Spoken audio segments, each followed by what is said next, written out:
Good morning student. स्वागत है आपका science classes bye Yashpal sir. और मैं आपको, जैसा कि आपको सबको ध्यान है, मैं क्लास 10 का साइंस कोर्स करा रहा हूँ। उसमें से मैंने पहला चैप्टर अपलोड कर दिया है, आप प्ले लिस्ट में जाकर देख सकते हैं जो लेट जुड़े हैं। और लेसन नंबर 2 मानव तंत्र के अंतिम चरण में है हम। इससे पहले मैंने पाचन तंत्र के 3 वीडियो अपलोड कर दिए हैं, और उससे पाचन तंत्र के बाद में मैंने उत्सर्जन तंत्र के 2 अपलोड कर दिए। उसमें मूत्र निर्माण की क्रियाविधि डायग्राम बनाकर बहुत ही बढ़िया तरीके से समझाया है मैंने। फिर रक्त निर्माण मैंने समझाया है, और हृदय की संरचना, दोहरा परिसंचरण तंत्र डायग्राम बना के बढ़िया तरीके से समझाया है। आप वीडियो को देख सकते हैं, ठीक है। और आप पूरा वीडियो देखिए, इसको लाइक कीजिए। और आप काफी जने सब्सक्राइब नहीं कर रहे हैं, इसका कारण क्या है? अगर सब्सक्राइब नहीं करोगे जो मेरा नया वीडियो है आपको कैसे मालूम पड़ेगा, ठीक है। तो अपन स्टार्ट करते हैं। आज का टॉपिक है अंतःस्रावित ग्रंथि। अंतःस्रावित ग्रंथि, अंतःस्रावित तंत्र। अब अंतःस्रावित तंत्र हमने सारे तंत्र देखे, पाचन देख लिया, श्वसन देख लिया, उत्सर्जन देख लिया, नर जनन तंत्र देख लिया, मादा जनन तंत्र, और एक और तंत्र आता है अंतःस्रावित तंत्र। अंतःस्रावित तंत्र को सुचारू रूप से संचालित करने के लिए हमारे शरीर में क्या स्थित होती है? अंतःस्रावित ग्रंथियां स्थित होती है। क्या स्थित होती है भाई? अंतःस्रावित ग्रंथियां स्थित होती है। अब अंतःस्रावित ग्रंथियां, जैसे मैंने पहले भी बता चुका हूं आपको, अंतःस्रावित ग्रंथियां नलिका विहीन होती है। क्यों? क्योंकि इसके द्वारा हार्मोन्स का स्त्रावन होता है, सीधे रक्त में स्त्रावन होता है, इसलिए इसकी नलिका की आवश्यकता नहीं होती है। इसलिए अंतःस्रावित ग्रंथियां क्या होती है? नलिका विहीन होती है। इसके द्वारा स्रावित पदार्थ को क्या कहते हैं? हार्मोन्स कहते हैं। क्लियर है? जैसे मैंने लिख रखा है।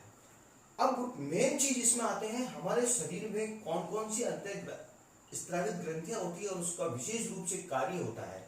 देखिए, जो ये चैप्टर है आपका, विशेष रूप से 10th क्लास के लिए तो है ही, लेकिन सारे कॉम्पिटिटिव एग्जाम के लिए, बीएड के लिए, एसटीसी के लिए, रिट के लिए, सेना के लिए, वो बहुत ही इंपॉर्टेंट ये आपके वीडियो है, ये पूरा चैप्टर है, ठीक है। तो ध्यान से देखिए। तो हम देखते हैं हमारे शरीर में अंतःस्रावित ग्रंथियां कौन कौन सी स्थित होती है। सबसे पहले हम स्टार्ट करते हैं हमारे सिर भाग से। सिर में देखिए, सिर में 3 प्रकार की ग्रंथियां स्थित होती है। सबसे पहले है हाइपोथैलेमस। पहले इसकी स्थिति देख लेते हैं, कहां पर कौन कौन सी ग्रंथियां स्थित होती है, फिर उसके हम वर्क देखेंगे। क्लियर है? सबसे पहले हम देखते हैं सिर में हाइपोथैलेमस ग्रंथियां स्थित होती है। कौन सी ग्रंथि स्थित होती है भाई? हाइपोथैलेमस। हाइपोथैलेमस ग्रंथियां स्थित होती है सिर में। कहां स्थित होती है, इसका कार्य क्या होता है हम देखेंगे बाद में। पहले यहाँ पर सब यहाँ देखेंगे डायग्राम में, ओके। हाइपोथैलेमस के बाद में सिर में ही पीयूष ग्रंथि स्थित होती है। हाइपोथैलेमस ग्रंथि को मास्टर ऑफ मास्टर ग्रंथि कहते हैं। मास्टर ऑफ मास्टर ग्रंथि क्यों कहते हैं? क्योंकि ये पीयूष ग्रंथि को भी नियंत्रित करती है, और हम जानते हैं कि पीयूष ग्रंथि को मास्टर ग्रंथि कहते हैं। देखिए, क्लास में बच्चों को पढ़ाने वाला क्या कहलाता है? गाइड करने वाला क्या कहलाता है? टीचर कहलाता है, मास्टर कहलाता है। तो पीयूष ग्रंथि क्या करती है? हमारे शरीर के सारे तंत्र को, सारी दूसरी ग्रंथि होती है उसको नियंत्रित करती है, इसलिए इसको मास्टर ग्लैंड कहते हैं, मास्टर ग्रंथि कहती है। अब मास्टर को भी जो नियंत्रित करता है उसको हेडमास्टर बोलते हैं, इसलिए इसको को नियंत्रण कौन करता है? हाइपोथैलेमस ग्रंथि करती है, इसलिए हाइपोथैलेमस को मास्टर ऑफ मास्टर ग्लैंड कहते हैं। क्वेश्चन पूछ लेता है, मास्टर ऑफ मास्टर ग्लैंड किसे कहते हैं? हाइपोथैलेमस को, ग्रंथि को कहते हैं। और मास्टर ग्रंथि किसे कहते हैं? पीयूष ग्रंथि को कहते हैं। डिटेल में अपन आगे देखेंगे। क्लियर है? सिर में स्थित होती है हाइपोथैलेमस, सिर में स्थित होती है पीयूष ग्रंथि, और सिर में ही स्थित होती है पीनियल ग्लैंड या पीनियल ग्रंथि स्थित होती है। तो 3 आपके ग्रंथियां कौन कौन सी स्थित होती है? ये 3 स्थित होती है। क्लियर है? सिर के बाद में थोड़ा सा अपन नीचे आ जाते हैं गले में। गले में 2 प्रकार की ग्रंथियां स्थित होती है, थायराइड ग्रंथि और पैराथायराइड ग्रंथि। मेरे ख्याल में कोई भी प्रॉब्लम नहीं हो रही होगी आपको ग्रंथियों की स्थिति के बारे में, ठीक है। आप शरीर है, आपके हाथ लगाते जाइए और कौन कौन सी ग्रंथियां होती है स्थित है। सिर में हाइपोथैलेमस, पीयूष ग्रंथि और पीनियल ग्लैंड, पीनियल ग्रंथि स्थित होती है। गले में आ जाइए, थायराइड ग्रंथि, पैराथायराइड ग्रंथि। क्लियर है? उसके बाद में थोड़ा सा नीचे आइए, हार्ट के ऊपर, हार्ट के ऊपर स्थित होती है थाइमस ग्लैंड या थाइमस ग्रंथि स्थित होती है।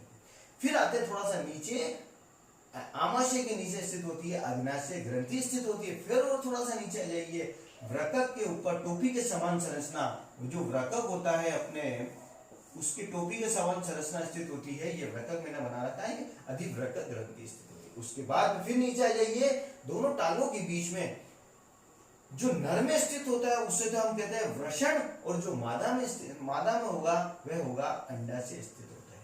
क्लियर है? तो स्टूडेंट, ये आपको कौन कौन सी ग्रंथियां स्थित होती है ऊपर से लेकर नीचे तक शरीर में, इनकी स्थिति क्लियर हो गई स्थिति। ओके, अब हम लेते हैं एक एक ग्रंथि के बारे में। और सबसे पहले हमारी कौन सी ग्रंथि होती है? सबसे पहले है हाइपोथैलेमस ग्रंथि, हाइपोथैलेमस ग्लैंड। कहां स्थित होती है? ये ग्रंथि डायनसिफिलॉन के आधार भाग में स्थित होती है। अगर मस्तिष्क के, मैंने आपको मस्तिष्क का चैप्टर पढ़ाया था, उसका पूरा अपने चैप्टर पढ़ा दिया था, उसमें मस्तिष्क को 3 भाग में, अग्र मध्य और पश्चिम, और अग्रम को 2 भाग में, प्रमस्तिष्क और डायसिफिलॉन। डायसिफिलॉन के भाग में स्थित होती है कौन सी? हाइपोथैलेमस ग्रंथि स्थित होती है।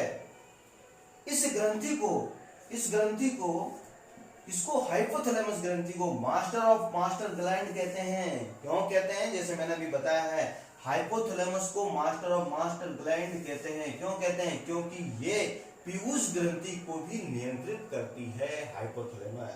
और हाइपोथैलेमस के द्वारा 2 हार्मोन का स्राव होता है, मोचक हार्मोन और निरोधी हार्मोन। अब मोचक हार्मोन क्या करता है?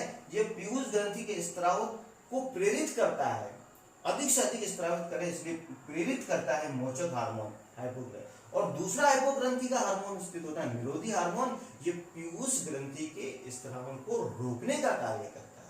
तो स्टूडेंट, ये आपके ग्रंथि के बारे में और हाइपोथैलेमस ग्रंथि के बारे में इतना है। नोट कीजिए, आप बहुत बढ़िया तरीके से नोट्स बनाइए। ओके, नेक्स्ट ग्रंथि आपकी पीयूष ग्रंथि, ये भी शरीर में स्थित होती है। ये कपाल के स्फेनॉइड हड्डी में स्थित होती है, कपाल के स्फेनॉइड हड्डी में स्थित होती है पीयूष ग्रंथि। ये सबसे छोटी ग्रंथि होती है और मटर के दाने के समान होती है पीयूष ग्रंथि। इसे मास्टर ग्रंथि भी कहते हैं। इसे मास्टर ग्रंथि क्यों कहते हैं? बहुत ही तीनों पॉइंट इंपॉर्टेंट है। मटर के दाने के समान कौन सी ग्रंथि? पीयूष ग्रंथि। स्फेनॉइड हड्डी में कौन सी ग्रंथि स्थित होती है? पीयूष ग्रंथि। मास्टर ग्लैंड किसे कहते हैं? मास्टर ग्रंथि किसे कहते हैं? पीयूष ग्रंथि कहते हैं। मास्टर ग्रंथि क्यों कहते हैं? क्योंकि सारी ग्रंथियों को नियंत्रित कौन करता है? पीयूष ग्रंथि करते हैं, इसलिए इसे मास्टर ग्लैंड कहते हैं। अब मुख्य चीज आ जाती है इसके द्वारा स्रावित हार्मोन कौन कौन से होते हैं। तो पहला हार्मोन लेते हैं अपन एडीएच, वैसोपिन हार्मोन। और ये क्या कार्य करता है? शरीर में जल संतुलन का कार्य करता है। पहला हार्मोन कौन सा है? एडीएच, वैसोपेसिन हार्मोन, शरीर में जल संतुलन का कार्य करता है। दूसरा होता है ओटीएल, ऑक्सीटोसिन हार्मोन। इसे लव हार्मोन भी कहते हैं। बहुत ही ध्यान से देखना, आपकी छोटी क्लासों में तो इतना ही है, 12th में आप बायोलॉजी लेते हैं तो उसका पूरा डिटेल बड़ा तरीके से समझेंगे अपन। ऑक्सीटोसिन हार्मोन, इसे लव हार्मोन भी कहते हैं। गर्भपात में बर्थ हार्मोन होता है। ये हार्मोन क्या करता है? ऑक्सीटोसिन हार्मोन, जब महिला के 9 महीने पूरे हो जाते हैं तो ये हार्मोन उसके गर्भ की पेशियों में, रेखीय पेशियों में, गर्भ की पेशियों में क्या करता है? उत्तेजना करता है, जिससे कि गर्भ आराम से हो सकता है, ऑक्सीटोसिन हार्मोन। और ये बर्थ हार्मोन भी कहलाता है। थर्ड हार्मोन आ जाता है लैक्टोजेनिक हार्मोन। लैक्टोजेनिक, जैसे बच्चा हो जाता है तो माँ के क्या हो जाता है? दूध स्रावित होने लग जाता है। इसके स्रावण के लिए कौन सा हार्मोन उत्तरदायी होता है? लैक्टोजेनिक हार्मोन स्रावित होता है। और 4th नंबर होता है सोमेटोटोपिन हार्मोन। इसे वृद्धि हार्मोन भी कहते हैं। ये हार्मोन अगर मनुष्य में ज्यादा स्रावित होता है तो वो लंबा हो जाएगा, और जो कम स्रावित होता है तो बौना रह जाता है। जैसे सर्कस में बौने देखते हैं ना अपन, उसमें सोमेटोटोपिन हार्मोन कम स्रावित होता है। 5th नंबर का है HTSH, थायराइड स्टिमुलेटिंग हार्मोन। ये थायराइड ग्रंथि को उत्तेजित करने के लिए कार्य करता है। ठीक है, छठा देखते हैं अपन पीयूष ग्रंथि का जो अगला हार्मोन है 6 नंबर का, वो है GTH, हार्मोन ये क्या करता है, जननांगों के कार्यों को नियंत्रित करता है। गोनेडोट्रोपिक हार्मोन, जीटीएच गोनेडोट्रोपिक किस तरह से करता है, इसके द्वारा भी दो हार्मोन स्रावित होते हैं। एफएसएच हार्मोन कॉम्पिटिटिव एग्जाम में काफी बार पूछा गया है, 12th के एग्जाम में, बोर्ड के एग्जाम में ये पूछता है। फॉलिक स्टिमुलेटिंग हार्मोन और ल्यूटिनाइजिंग हार्मोन का स्रावन कौन करता है, पीयूष ग्रंथि करती है जीटीएच के द्वारा। फॉलिक स्टिमुलेटिंग हार्मोन का कार्य होता है शुक्राणु जनन में सहायता करना और अंडाणु वृद्धि में सहायता करना। किसका कार्य होता है, एफएसएच हार्मोन का। शुक्राणु जनन और अंडाणु जनन दोनों को कार्य कौन सा करता है, एफएसएच हार्मोन करता है। दूसरा होता है ल्यूटिनाइजिंग हार्मोन। पुरुषों में टेस्टोस्टेरोन में, महिलाओं में अंडो उत्सर्जन के लिए कार्य कौन करता है, एलएच हार्मोन, ल्यूटिनाइजिंग हार्मोन कार्य करता है। आपको सबको मालूम होगा पुरुषों में प्राथमिक द्वितीयक लैंगिक लक्षणों के लिए उत्तरदायी हार्मोन कौन सा होता है, टेस्टोस्टेरोन हार्मोन उत्तरदायी होता है।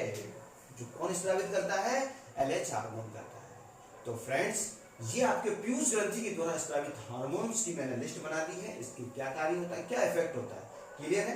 हाइपोथैलेमस अपन ने कर ली, पीयूष ग्रंथि कर ली। अब थर्ड ग्रंथि जो मस्तिष्क में स्थित होती है वह होती है पीनियल ग्लैंड या पीनियल ग्रंथि। कहां स्थित होती है, क्लियर बिल्कुल। अगर मस्तिष्क के ऊपरी भाग में, थैलेमस भाग में स्थित होती है पीनियल ग्रंथि। और इसका क्या कार्य होता है, ये हमारे शरीर की दैनिक लय को नियंत्रित करता है, जैसे समय पर उठना, समय पर सोना। तो पीनियल ग्रंथि होगी। तो स्टूडेंट, आज की वीडियो में हमने अंतःस्रावित ग्रंथि के बारे में देखा है। बहुत ही बढ़िया तरीके से अपन ने सिर से लेकर नीचे तक कौन कौन सी ग्रंथियां स्थित होती है, इसके क्या कार्य होता है वो अपन ने देखे हैं। और शरीर में, सिर में कौन सी ग्रंथि स्थित होती है, हाइपोथैलेमस। दूसरी ग्रंथि होती है पीयूष ग्रंथि, फिर पीनियल ग्रंथि। फिर हम देखेंगे, थोड़ा सा नीचे आ जाएंगे, थायराइड ग्रंथि, फिर पैराथायराइड ग्रंथि, फिर अग्नाशय ग्रंथि आ जाते हैं। फिर उसके बाद में अधिवृक्क ग्रंथि, जो वृक्क के ऊपर, फिर वृषण और अंडाशय ग्रंथि स्थित होती है। ठीक है, तो कल अपन देखेंगे थायराइड ग्रंथि के बारे में, गले में स्थित होती है, इसका क्या कार्य होता है, आयोडीन की उपस्थिति में थायरोक्सिन हार्मोन का स्रावन करती है। ओके, तो स्टूडेंट, आज के लिए इतना ही। अगर मेरा वीडियो आपको पसंद आ रहा है तो अधिक से अधिक सब्सक्राइब कीजिए, लाइक कीजिए। सब्सक्राइब करना इसको इसलिए आवश्यक है क्योंकि मेरा नया नया वीडियो आएगा तो आपको मालूम हो जाएगा, मैं अपलोड करूंगा तो वीडियो को। इससे पहले मैंने पहले चैप्टर के पूरे वीडियो अपलोड कर दिए, वो जाकर आप प्लेलिस्ट में देख सकते हैं। बार बार रिवाइंड करके आप अच्छी तरह नोट्स बनाइए। कुछ स्टूडेंट सोच रहे होंगे अभी तो बहुत ही समय है, हम क्या करेंगे, लेकिन पूरे दिन भर में भी आप 2-3 बार 10th क्लास का ये वीडियो देखेंगे तो आपके टॉपिक बिल्कुल पक्के हो जाएंगे। और जो दूर की सोचता है तो ये टॉपिक सारे कॉम्पिटिटिव एग्जाम में आते हैं, मैंने पहले ही बताया आपको, इसलिए बिल्कुल क्लियर कर दीजिए। तो अपने फ्रेंड्स को अधिक से अधिक वीडियो शेयर कीजिए। मैं आपको गारंटी से पूरा सिलेबस यहाँ पर कराऊंगा, आपको कहीं कोचिंग जाने की आवश्यकता नहीं है। Okay student, thank you very much.